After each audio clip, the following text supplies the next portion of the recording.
പ്രിയമുള്ളവരെ, ഞാൻ ശാസ്ത്രയെ പറ്റി കേട്ടിട്ടുണ്ട്. ഒരു കാര്യം, ശാസ്ത്രി നമ്മളിൽ നിന്ന് വിട്ടുപോയിട്ട് 25 കൊല്ലം കഴിഞ്ഞു. വിദ്യ കൊണ്ട് പ്രബുദ്ധരാകാനുള്ള ഗുരുവിൻ്റെ സന്ദേശം ഈ ഗ്രാമത്തിൽ എത്തിക്കുവാൻ വേണ്ടി ശ്രമിച്ച് സ്ഥാപിച്ച ഈ സ്ഥാപനം സ്വന്തം കുടുംബ അംഗങ്ങളുടെ അഭിപ്രായങ്ങളെപ്പോലും അവഗണിച്ചുകൊണ്ട് ഈ യൂണിയന് കൊടുത്ത വലിയൊരു മഹാൻ ആണ് ശാസ്ത്രി.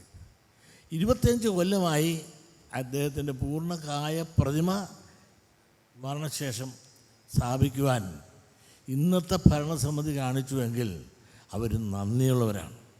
പണ്ടേ അദ്ദേഹത്തിൻ്റെ പ്രതിമ ഇവിടെ സ്ഥാപിക്കേണ്ടതായിരുന്നു. മനോഹരവും സുന്ദരവുമായ. ഞാൻ ശാസ്ത്രിയെപ്പറ്റി കേട്ടിട്ടുണ്ടെന്നേ ഉള്ളൂ, കണ്ടിട്ടില്ല. രാഘവൻ വക്കീലുമായിട്ട് ഞാൻ SN എക്സിക്യൂട്ടീവ് പ്രവർത്തിക്കുന്ന കാലത്ത് ശാസ്ത്രിയെപ്പറ്റി കേട്ടിട്ടുണ്ട്. നല്ലത് മാത്രമേ ഞാൻ കേട്ടിട്ടുള്ളൂ.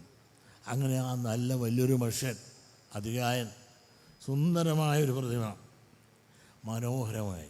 ശില്പി സജീവാണെന്ന് പറയുന്നത്. സജീവിനെ എത്ര കണ്ട് അഭിനന്ദിച്ചാലും വേറെ ആകില്ല. അങ്ങനെ കയറി വരുമ്പോൾ തന്നെ ആ വലിയ മഹാനായ ശാസ്ത്രിയെ അനുസ്മരിപ്പിച്ചുകൊണ്ടും തൊട്ടടുത്ത് ഗുരുവിനെ അടുത്ത് തന്നെ ഗുരുദൈവമായി കണ്ടുകൊണ്ട് ഒരാരാധനാരൂപത്തിൽ പ്രാർത്ഥിച്ച് പ്രവർത്തിച്ച ശാസ്ത്രിയെ തൊട്ടരികിലും സ്ഥാപിച്ച് നടത്തുവാനുള്ള ഉൾക്കാഴ്ച കാണിച്ച ഇന്നത്തെ ഭരണസമിതിയോട് ഞാൻ ആത്മാർത്ഥമായ നന്ദി പറഞ്ഞുകൊണ്ടും അവർക്ക് നൽകർമ്മം ചെയ്യുവാനുള്ള വിചാരം ഉണ്ടായാൽ നന്ദിയുള്ളവരാണ് ഇവർ. നന്ദി വേണം ജീവിതത്തിൽ. വാതുക്കൽ എഴുതി വെച്ചിട്ടുണ്ട്, അവനവൻ ആത്മസുഖത്തിനാചരിക്കുന്ന അവരൻ്റെ സുഖത്തിനായി വരണം എന്ന് വലിയൊരു ബോർഡ് എഴുതി വെച്ചിട്ടുണ്ട്. ഒരർത്ഥവത്തല്ലേ അതല്ലേ ഇവർ കാണിച്ചത്. അതുകൊണ്ട് ഇതിനെ കാണാനും ഈ പ്രതിമ കാണാനും ഈ സ്ഥാപനം എൻ്റെ മുമ്പിൽ സ്ഥാപിക്കാനും ഒരവസരം എനിക്ക് ലഭിച്ചതിൽ ഗുരുവിനോടും നിങ്ങളോടും ഭരണക്കാരോടുമെല്ലാം എനിക്കുള്ള നന്ദി ഞാൻ രേഖപ്പെടുത്തിക്കൊള്ളട്ടെ. പ്രിയമുള്ളവരെ, ഞാൻ വിളിച്ചാൽ എപ്പോഴും ഇവിടെ വരുമെന്ന് പറഞ്ഞു. ഞാൻ വരും. കാരണം ഈ ദർശനോത്സവം എന്ന് തുടങ്ങി അന്ന് വരും. ഞാൻ ആദ്യകാലം തൊട്ടേ വരും. എന്നെ ചീത്ത പറഞ്ഞവർ ഒരുപാട് പേരുണ്ട്, കരിങ്കൊടി കാണിച്ചവരുണ്ട് പണ്ട്. പക്ഷെ ഇതെല്ലാം കാണിച്ച കാലത്തും ഞാൻ പറവൂരുകാരെ വിടാറില്ല. കാരണം എൻ്റെ സമുദായത്തിൽ ഏറെ ദുരിതദുഃഖങ്ങൾ അനുഭവിക്കുന്ന ആയിരക്കണക്കിന് ആളുകൾ താമസിക്കുന്ന പ്രദേശമാണ് ഈ യൂണിയൻ. സാമ്പത്തികമായ പിന്നോക്കാവസ്ഥ തകർത്ത് തരിപ്പണമായി അവർ ചെയ്യുന്ന തൊഴിൽ മേഖല നിങ്ങൾ നോക്കൂ. ഇവിടെ ഒരു കാലത്ത് ചെത്തുകാരായിരുന്നു. പറവൂരിൽ നിന്ന് എത്തുന്ന കള്ള് കേരളത്തിന് നാനാഭാഗങ്ങളിൽ നിന്നുമായി കയറ്റി അയച്ച് എത്രയോ തൊഴിലാളികളോട് ജീവിച്ചു. ഇന്നിപ്പോൾ അവരുണ്ടോ? അവരുടെ പണവും അവരുടെ നിക്ഷേപവും സർക്കാരുകൾക്കെല്ലാം ഇഷ്ടമാണ്. അവരുടെ ഗ്രാറ്റുവിറ്റി കോടിക്കണക്കിന് രൂപ ഇന്ന് ബാങ്കിൽ കിടപ്പുണ്ട്. ഈ തൊഴിലാളികൾക്ക് എന്ത് ഗുണം? അവരെ സംരക്ഷിക്കാനും നിലനിർത്തുവാനും കാലാകാലങ്ങൾ വന്ന ഗവൺമെൻറ്റുകൾക്ക് എന്ത് ചെയ്യാൻ സാധിച്ചു? പറവൂർ തെങ്ങുകെത്തിയും കള്ള് പ്രദേശങ്ങളിലേക്ക് അയച്ചും ജീവിതം നല്ലപോലെ പച്ചപിടിപ്പിച്ചുകൊണ്ടിരുന്ന ആ വീടുകളെല്ലാം ഇന്ന് ദാരിദ്ര്യരേഖയ്ക്ക് താഴെ തകർന്ന് തരിപ്പണമായി. അതോടൊപ്പം നെയ്ത്ത് എന്തായി സ്ഥിതി? വളരെ പരിതാപകരമല്ലേ? അവരെ സംരക്ഷിക്കാൻ എന്നെ കൊണ്ടൊക്കുന്ന ചില സഹായമൊക്കെ ഞാൻ ചെയ്തു കൊടുത്തിട്ടുണ്ട്.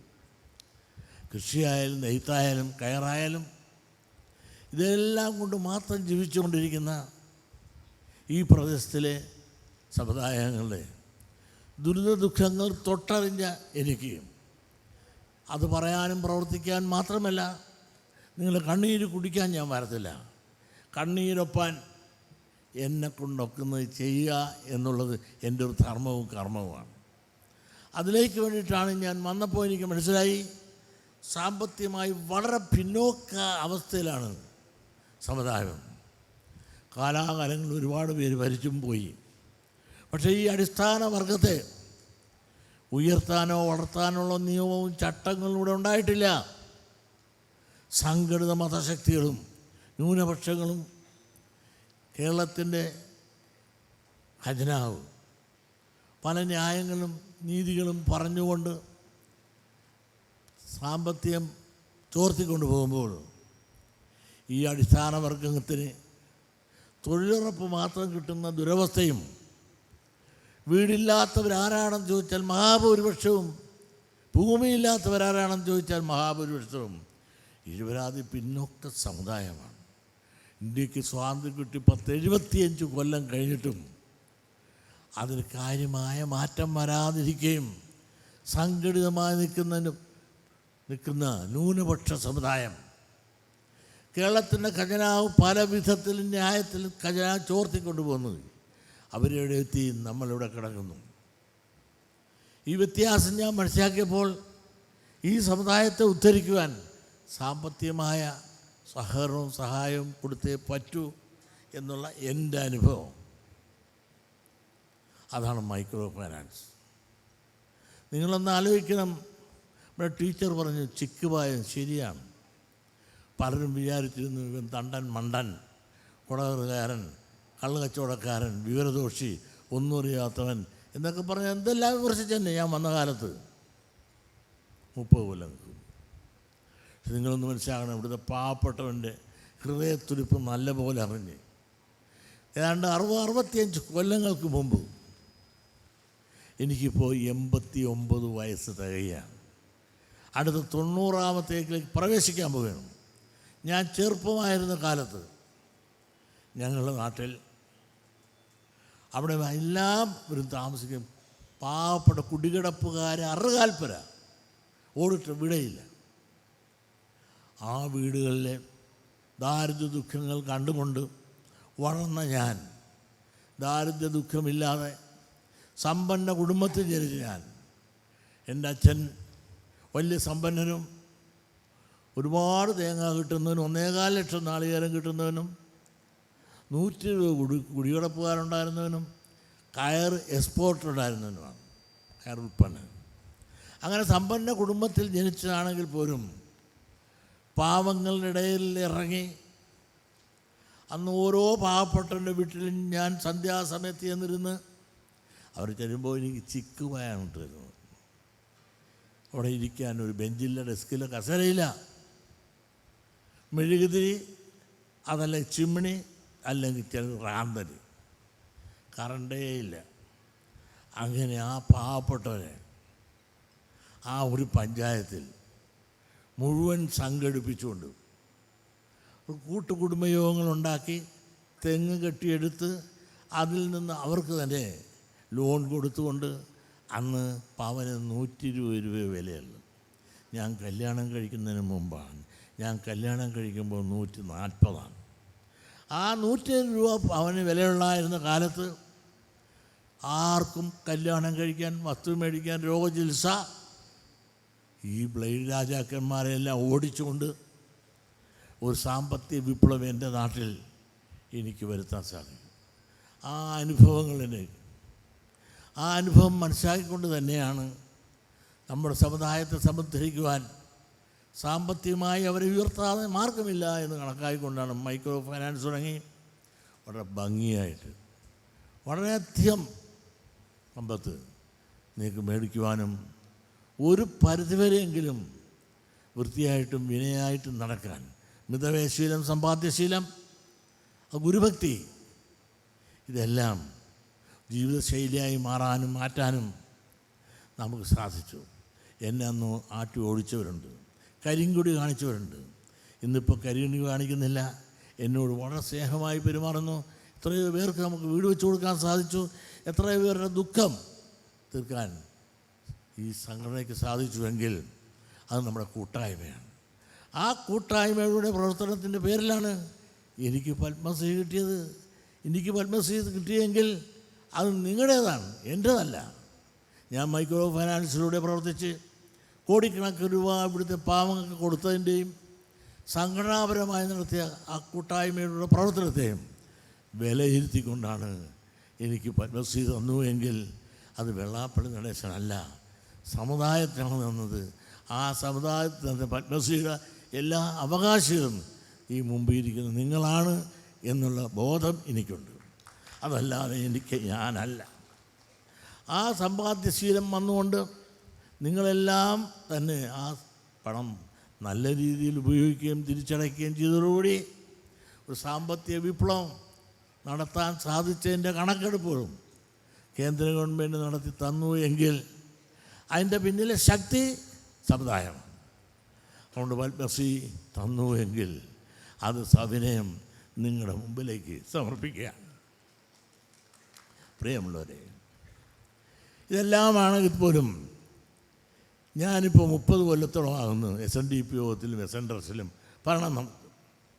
പക്ഷേ നമ്മുടെ സംഘടനാ പ്രവർത്തനങ്ങൾ ശക്തമായി മുമ്പോട്ട് പോകുമ്പോൾ ഇവിടെ നിന്ന് അകത്തു നിന്ന് ചില അധികാരമോഹികൾ, അധികാരം കിട്ടാതെ മോഹിച്ചിട്ട് കിട്ടാതിരുന്നവരും ചില രാഷ്ട്രീയ കക്ഷികളും നമ്മളെ വേട്ടയാടാൻ ശ്രമിക്കുന്നു. നിങ്ങളൊന്ന് ആലോചിച്ച് നോക്കൂ. നമുക്ക് സാമൂഹ്യ നീതി വേണമെന്നേ നമ്മൾ പറയുന്നുള്ളൂ, ഭരണത്തിലുള്ള പങ്കാളിത്തം വേണമെന്നേ പറയുന്നുള്ളൂ. നിങ്ങളൊന്ന് ആലോചിച്ചു, ഈ സ്കൂൾ തന്നെ ഒരു സ്കൂൾ കോഴ്സ് ഇപ്പോഴുള്ളത് തന്നെ പോരാതെ +2 ഒരു ബാച്ചിന് പോലും വേണ്ടി തെരഞ്ഞു നോക്കാൻ തുടങ്ങി എത്ര കൊല്ലമായി? ആരെങ്കിലും തന്നു? വിദ്യ കൊണ്ട് പ്രബുദ്ധരാകാൻ വളരെ വാചാലമായി എല്ലാവരും പറയുമെങ്കിലും ആ പ്രബുദ്ധത നടങ്കിൽ വിദ്യാഭ്യാസം തരണ്ടേ, വിദ്യാലയം തരണ്ടേ? ഈ വിദ്യാലയം തരാത്തതിൻ്റെ ഒരു കുറവ് ഞാനൊന്ന് മലപ്പുറത്ത് വെച്ച് പറഞ്ഞു പോയി എന്നുള്ളതിൻ്റെ പേരിൽ എന്നെ കത്തിക്കുകയാണ്. മലപ്പുറത്ത് കത്തിക്കാൻ ഞാൻ എന്ത് തെറ്റ് ചെയ്തു? എൻ്റെ സമുദായത്തിൻ്റെ കുടിപ്പള്ളിക്കുടം പോലും മലബാർ പ്രദേശത്തില്ല, വയനാടില്ല, കാസർഗോഡില്ല. ഈ കുറവ് ഞാൻ പറഞ്ഞാൽ ഞാൻ വർഗീയതയാണോ പറഞ്ഞത്? ഇവിടെ ന്യായം പറയുന്നവരെ വർഗീയവാദി എന്ന് പറഞ്ഞുകൊണ്ട് അയാൾ തല്ലി തകർക്കാനും കോലം കത്തിക്കാനും സ്വന്തം ആ വ്യക്തിയെ തന്നെ എന്നെ തന്നെ കത്തിക്കാനും ശ്രമിക്കുമ്പോൾ ഞാൻ വർഗീയത പറഞ്ഞു എന്ന് പറഞ്ഞുകൊണ്ട് അത് ഏറ്റുപിടിയ പറയാനും ചില രാഷ്ട്രീയ ശക്തികളും ഇവിടെ ശ്രമിച്ചുകൊണ്ടിരിക്കുകയാണ്. ഞാൻ എന്ത് വർഗീയത പറഞ്ഞു? നിങ്ങളൊന്ന് ആലോചിച്ച് നോക്കൂ. മലപ്പുറത്ത് ഒന്നില്ല, ഞാനൊന്ന് ആലോചിക്കണം.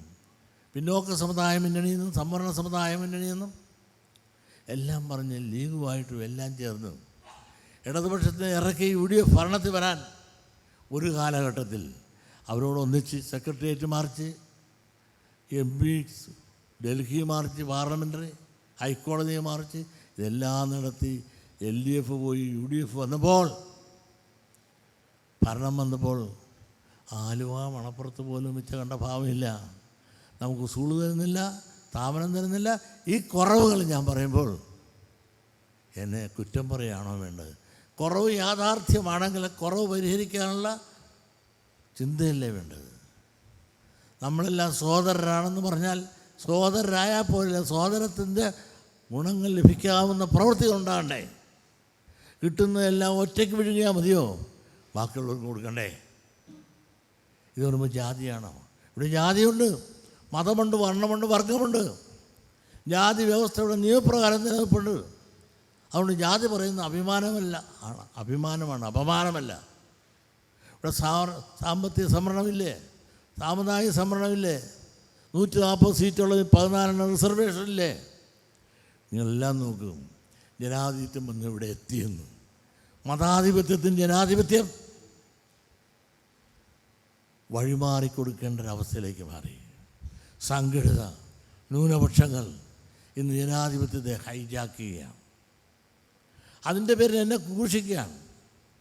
നിങ്ങൾക്കറിയാമല്ലോ, ആലുവായിൽ ഒരു മാൻഹോളിൽ ഒരു മുസ്ലിം മരിച്ചപ്പോൾ 25 ലക്ഷം രൂപ സർക്കാർ കൊടുത്തപ്പോൾ അതിനോടൊപ്പം മരിച്ച മറ്റുള്ളവർക്കൊന്നും കൊടുക്കാത്തതിൻ്റെ പേരിൽ ഞാൻ പറഞ്ഞപ്പോൾ അന്നത്തെ കോൺഗ്രസ് ഗവൺമെൻറ് എന്താണ് ചെയ്തത്? എന്നെ അറസ്റ്റ് ചെയ്ത് ജയിലിലാക്കാനല്ലേ ഉത്തരവിട്ടത്. പക്ഷേ കോടതിയുടെ സംരക്ഷണയിൽ എന്നെ അറസ്റ്റ് ചെയ്യാൻ സാധിച്ചില്ല. ഞാനൊരു നീതിയല്ലേ പറഞ്ഞത്, ആ നീതി പിന്നെ അംഗീകരിക്കപ്പെടേണ്ടി വന്നില്ലേ? അപ്പോൾ അതെല്ലാം ചില സമുദായത്തിലിട്ട് കൊള്ളുമെന്ന് വരുമ്പോൾ, അവർക്ക് ഇഷ്ടമില്ല എന്ന് തോന്നുമ്പോൾ ആ ഇഷ്ടമില്ലാത്തവനെ തകർക്കാനുള്ള പല തന്ത്രങ്ങളും ഉപയോഗിക്കുന്നൊരവസ്ഥയായി ഇപ്പം മാറി. ജാതിയും ചിന്തയും മറ്റന്നത്തേക്കാളും വളരെ ശക്തമായി ഇന്ന് മാറി. ഇന്ന് ജനാധിപത്യം ഇല്ലാതായി മതാധിപത്യം കൊടികെട്ടി വാഴുന്ന ചിന്തയിലേക്ക് മാറുന്നു എന്നുള്ളതാണ് വർത്തമാനകാലത്ത് നമുക്ക് കാണാൻ സാധിക്കുന്നത്. നിങ്ങളൊന്ന് ആലോചിച്ച് നോക്കൂ. ഞാനൊരു രാഷ്ട്രീയ കക്ഷി വാലിലെ ചൂലല്ല.